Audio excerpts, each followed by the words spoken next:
Ladies and gentlemen of the class of '99, wear sunscreen. If I could offer you only one tip for the future, sunscreen would be it.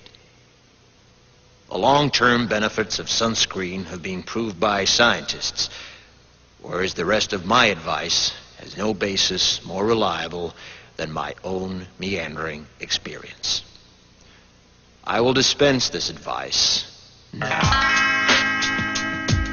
Enjoy the power and beauty of your youth. Oh, never mind. You will not understand the power and beauty of your youth until they've faded.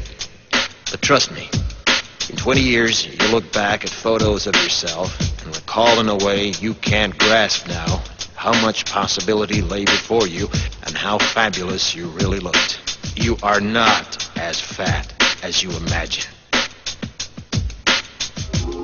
Don't worry about the future, or worry, but know that worrying is as effective as trying to solve an algebra equation by chewing bubblegum.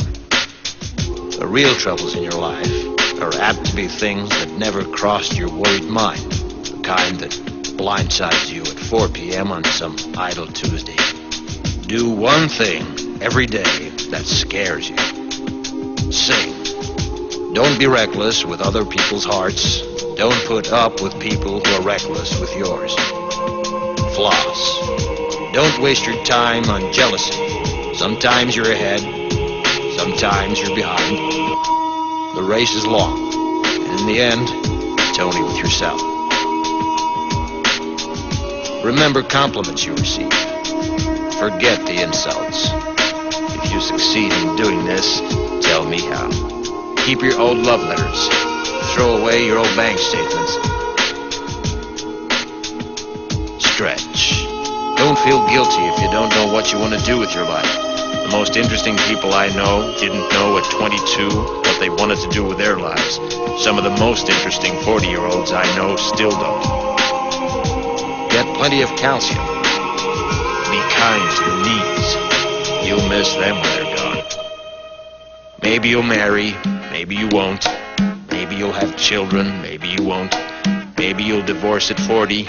Maybe you'll dance the funky chicken on your 75th wedding anniversary. Whatever you do, don't congratulate yourself too much, or berate yourself either. Your choices are half chance. So are everybody else's. Enjoy your body. Use it every way you can.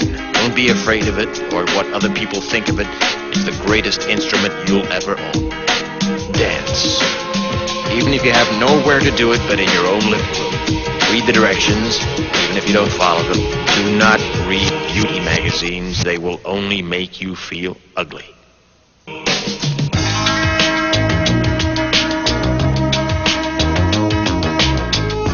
Get to know your parents. You never know when they'll be gone for good. Be nice to your siblings. They're your best link to your past and the people most likely to stick with you in the future.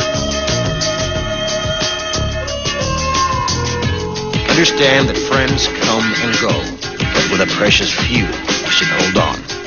Work hard to bridge the gaps in geography and lifestyle, because the older you get, the more you need the people you knew when you were young. Live in New York City once, but leave before it makes you hard. Live in Northern California once, but leave before it makes you soft. Travel. Accept certain inalienable truths. Prices will rise, politicians will philander, you too will get old. And when you do, you'll fantasize that when you were young, prices were reasonable, politicians were noble, and children respected their elders. Respect your elders. Don't expect anyone else to support you. Maybe you have a trust fund, maybe you'll have a wealthy spouse. But you never know when either one might run out. Don't mess too much with your hair, or by the time you're 40, it will look 85. Be careful whose advice you buy, but be patient with those who supply it. Advice is a form of nostalgia. Dispensing it is a way of fishing the past from the disposal, wiping it off. painting over the ugly parts and recycling it for more than it's worth. But trust me on the sunscreen.